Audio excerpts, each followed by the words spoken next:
They'll verbally agree or they'll indicate that they understand. But the problem can be that's different to like it really hitting home with them. It can be lip service. And then they revert back to what they were going to do anyway. You'll float an idea to your boss 10 times in a subtle way. And then in 6 months' time, they'll be like, I've got an idea. And they'll say your exact idea back to you. That's never happened before. So I say to marketers, when we're talking to people, understand we're dealing with a belief structure. Hello, Alex. How you doing, my friend? Jack, good. Ready for another episode? Good to talk to you again. I say that the start of every episode, don't I? So boring every time. Sorry, listeners. It's like, good to talk to you again, mate. Good to talk to you again. You don't need to hear that, do you? It's like an AM. Repeat. Yeah. Let's mix it up a bit. It's not good to talk to you. I'm fucking back here again with you, Jack. This is great. Awesome. Always calling me out. Yeah. Always telling me I'm wrong. Yeah, that's right. But today, what are we going to talk about? So we're going to talk about managing up because it's a challenge that a lot of marketers have, and probably managing up specifically in the context of being an internal marketer who has to talk to a boss and get stakeholders over the line with certain things. I want to base this episode around a specific story, something that I experienced recently, and give people why I think this is so hard and what is actually going on and maybe what you can do about it, because sometimes we miss, I think, what's actually going on, and it can be deceiving because sometimes people, and I'll give you an example, will tell you on the surface that, oh yeah, I agree with you. They'll verbally agree or they'll indicate that they understand. But the problem can be, but that's different to like it really hitting home with them. It can be lip service. And then they revert back to what they were going to do anyway. So I was talking to a CFO recently, really sophisticated guy.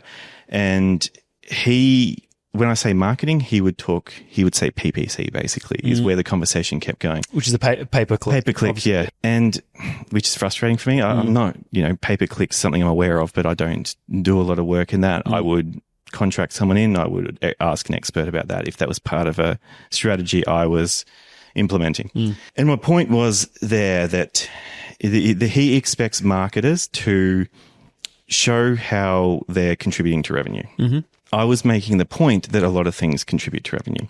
And one of the things that he had done was go for a tea with a TV station. And because he did that, they gave them all these free slots. So they got all this extra free advertising, which obviously contributes. It contributes to the overall revenue. If you get hundreds of thousands of dollars of, free media sent your way, that contributes. So when we're saying what marketers contribute to revenue, that's a factor that contributes to revenue. And we talk about this a lot, that there's a lot of factors that contribute to revenue. So I would make that point to him and he would accept that point verbally in person. 5 minutes later, but PPC, going back to this thing. And, we're getting this return on this and getting return on PPC and all this stuff. And I'm like, yes, but even that, the baggage people are bringing to the click contributes to how well your PPC campaign will do. And your PPC campaigns might be using up brand equity, exhausting brand equity. Trying to capture demand instead of creating it, or Well, and just cashing the check now. But when it run out of brand equity, all of a sudden it's harder to cash that check, right? Because you haven't built equity to cash again. So sometimes it can look really good in the short term with that type of stuff. And, I'm sure everyone listening understands last click attribution. You can go, oh, look, the person clicked the ad and they went to the website and they bought the product. And it's all conversions and all, we've got it all tracked and all that. Yeah. But what about the 2 years of brand building before that and the 50 touch points I've already had with your company to then have that ad pop up in front of them and go, yeah, actually I am ready for that now. I will do that. And then, effectively clipping the ticket right at the end of that process. So I could get him to agree to that conceptually. You've made the point on another episode about getting a wife. How do you do it? If you ask that question and someone says, I think it was Simon Sinek who said, just take them on 20 dates. That's the joke, right? There's this exact formula that you just do this and you get a wife. Very much, I think it's similar to a purchase, though. It's a very complex process, especially if it's more considered purchase, but B2B. So what happens is that then you see this situation that I was in where I made a point and it was accepted verbally. And then this person 5-10 minutes later reverts to their original belief structure. So I say to marketers, when we're talking to people, understand we're dealing with a belief structure. If it's a mature person, decades, this has been decades building, very hard to change that overnight. And, people change their mind. Like, it takes an emotional, response to change someone's mind often, as opposed to we're presenting logic in these cases. So logically it makes sense. What I'm saying makes sense. But some people just don't want to accept it. It's it's an inconvenient truth. And I think that too of sorry, I will ask a question too. What do you think about the PPC that he was unwavering from? Like, why do you think it's hard to know? Yeah, no, I can answer that. I think because it's the tangibility bias. It's something you can see. And it's a cleaner, direct answer to what he wants. Yes. And if you go, I'm going to rearrange reality in my head, so this gives me the answer that I want. That's more bias. Convenient. Yeah, rather than, reality is fucking complicated. Yeah. And we tend to go back towards what we know anyway. Like, we gravitate towards what we like. And I think that, and I know we spoke about this the other day around, this is where I feel, the sales versus marketing go against each other a lot, because marketing should be a lot of logic and reasoning behind it all, but then sales teaches you that, for that point there, he's got his beliefs, he's got what sort of he wants. And I always try to advocate towards, I think every marketer should do a bit of sales, as much as I'll get punished for that. Oh, I like that. Yeah. I really, really, really do. And it's the best thing I ever did for a couple of years, because for those particular situations, I look at that and I go, okay, he's got a belief, as you said, a belief system, waiting for him to change that, like you said, decades, maybe if not ever. But I think what you can do is that he's hardwired, and this is what I believe, this is the point there, of instead of going face to face with them, align yourself to his beliefs. And I'm not saying sort of right or wrong, because it still might be his beliefs of completely unwavering, but I think about that and I go I would have been interested to ask him and be like, okay, you summarize what he's saying and just put it back on him and go, you keep bringing this back to PPC, right? What is it? So this is clearly very important to you. And exactly what you said, they might be like, it's tangible, it's what we want, and go, okay, well, that's what you want, but it's not giving you the results that you're after. So therefore, what do you think needs to happen? How do we change this? And I did some volunteering for Lifeline a while ago, and that's the whole point. Like, they had this thing, you can't change people's minds. You just cannot change them. But what you can do is help them, asking them, with everyone done, active listening and prompting questions and summarizing and challenging. And you try to get them to see the other light. Because it's like, an example we use is that on those calls, you'd say to them, they say, I'm feeling down, I'm feeling depressed. A logical person goes, well, don't feel depressed. Go for a walk in the sun. Go watch a movie. Go have fun.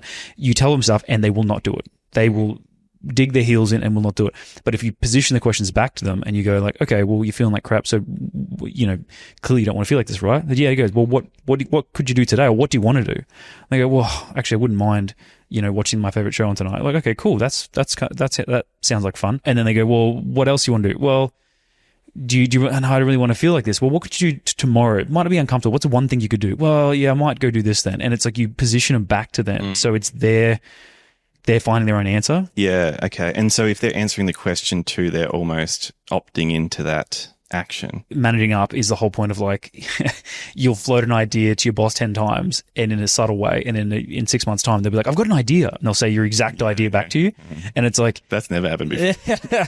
But I mean, but that's the whole thing. You sort of manage up, and it's not bosses being bad or good. It's just human beings will just favor their own belief system. Yeah. So I think on that one there of how do you manage up to those people? And sometimes you get really stubborn people that rain, hail, or shine. And using that exact example, I had a really good coach at the Lifeline place that used to talk about that and say, sometimes you can do everything perfect, and they just won't do it. And they'll tell you the same problem. And there was one who was like, I feel like crap. You guys are the people to make me feel better. Hurry up. I called you for this reason. Don't stop asking me questions. And I almost had to explain it back to them and go, well, the way this works is that you help yourself go through it all. So I think managing up to that, I think questioning the crap out of that belief system is my approach. Like, if you go, okay, you said you want PPC, cool, well, let's put everything else aside. Let's go PPC. You tell me what you think is the right thing with PPC. And if they're a good person, they should go, well, this is what I'm thinking. They talk about it. If they're ignorant in that end of the scale and they go, I don't care, it's your job, figure it out, make me money, then maybe that's not a place we want to be around. That's what I like to say on these episodes is, you can choose to try and do something about a situation. I assess whether it's worth trying to do something about a situation. And I think I'm just trying to give some people like you listening some validation that you're dealing with an existing belief structure. Like, let's start there. So once you're starting there with you're dealing with a belief structure, your next question is it worth trying to change that? If you are employed, you know, that has a lot of ramifications, obviously, because you do need to walk at some point if you decide that's not for you. And we've talked about tribalism and all that on other episodes. I'm big into that, and that you want to be with your people who value you and who you're pretty aligned with. It's just a lot easier. So that's where I start with this stuff is, do you want to? If you do want to. Yep. Now I'm doing it to you, listeners. I'm letting you opt in, like choose your own adventure. But if you do want to, you can probably kind of think about where you think they are in comparison to you. So you can see the gap. Then, yes, then I think from there, it's like, okay, that gap is reasonable. I can bridge that. Then from there, I think they can take what you have just talked about then and ask those questions and use your experience to try and bridge that gap. But at least you know what you're doing then. You know the game you're playing. Yes. And you go like, I'd say, and I agree too, I would say like a spectrum of like 1 to 10. 10 is extreme left and 1 is extreme right. And it's like, okay, if you're at 1 to a 10, it's going to be very difficult. And either you're probably going to have to go to a 5 and like meet them halfway, or if they're unwavering and they will just rain, hail or shine, they're going to do what they want and they're going to yell at you regardless. And exactly to your point, you're not sure if you really want to be there. It's not going to fit. But you know, if you're at a 5 and they're at a 3, and then and then they're willing to go like, and then got to hold ourselves accountable too. There's maybe things I'm not understanding that hopefully they can help me understand and go, okay, I see what you mean there. Whatever it is about PPC, I get it. But I think the biggest headbutting belief system stuff goes on is usually from a lack of understanding. And it's like the amount of times that when someone takes their biases off the table, and there was, I think I might have used it in a different episode, but Trevor Noah, you know, the Daily Show, whatever he does. I don't think you have spoke about this one. Haven't I? Okay. So here's one where he talks about, I mean, he'd say he's more left, right, in terms of politics. Like political spectrum, yep. Yes. So he's on that side. And then he got asked a question. They said, well, you interview a lot of, say, far right people and people that you fundamentally disagree with. And they said, how do you get through it? What do you do? And he said, well, the beauty is I'm on a talk show. I can't just sit there and call them a dickhead. Like, I have to actually talk to them. And he said, what's kind of funny is that it forces me to push my beliefs aside and go, this is what I think. Yeah. And then I try to just go, let me try and understand you. Let me try and figure out why you think like this, because you're a human being like me. And he said, more times than not, sometimes not so much, they're just a bit of a nutter, but he's like, sometimes I'll talk to them and I'll go through and go, actually, I see what you mean. I get it. Okay. I don't agree with it, but I get where you're coming from. I understand it. I don't agree, but I understand. And he says that then changes a lot of his beliefs, because he goes, okay, I haven't considered those 3 or 4 things before. Yeah. Maybe I should really reflect on that. And I think the same goes as well, because I know this, the age-old thing, right? The whole point of this episode is usually the managers and the marketers, and you go on any LinkedIn post and you'll hear it 150 times, they always headbutt each other. And I think both sides are accountable. And I think you manage your side as much as you can. If they're not willing to come to the table, then okay, maybe it's not going to work. But you need to be willing to both sides see it from each other areas. So like the whole, we always say, what was it? Probabilistic, not deterministic. So helping them see that and going, well, you want to see huge growth next month. And I did this recently for another client of mine. They go, oh, we want to triple revenue next year. I said, well, to get triple the outcome, and we have, say, a conversion rate of 20%, that means we have to do 15 times, it's like 5x, so 15 times the input. So if you're getting 5 leads now to get you 1 client and you want to see 3 clients, well, then you got to get 15 leads.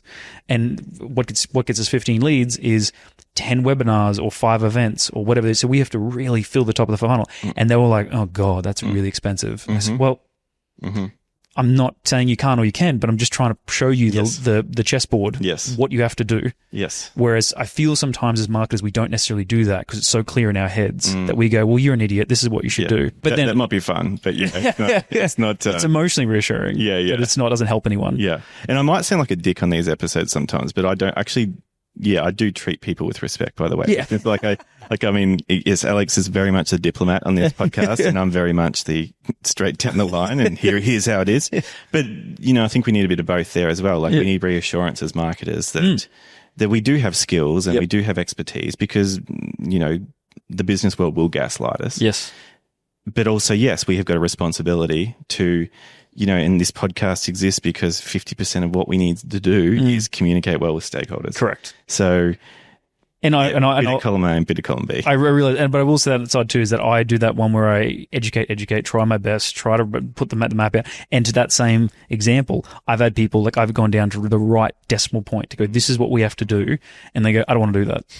And then to your point then, I go, well, I'm going to value myself. At least I know to an extent what I'm doing. Mm-hmm. I'm not going to stick around for this. Mm-hmm. Like, if I've laid you out the answer, it's like what they say, the personal trainers. Like, I feel they're very similar to the way marketing approaches. It's probabilistic. I can't control you. I can't make you eat what you need to eat. I can't make you do these things. I can help you and influence you and assist you.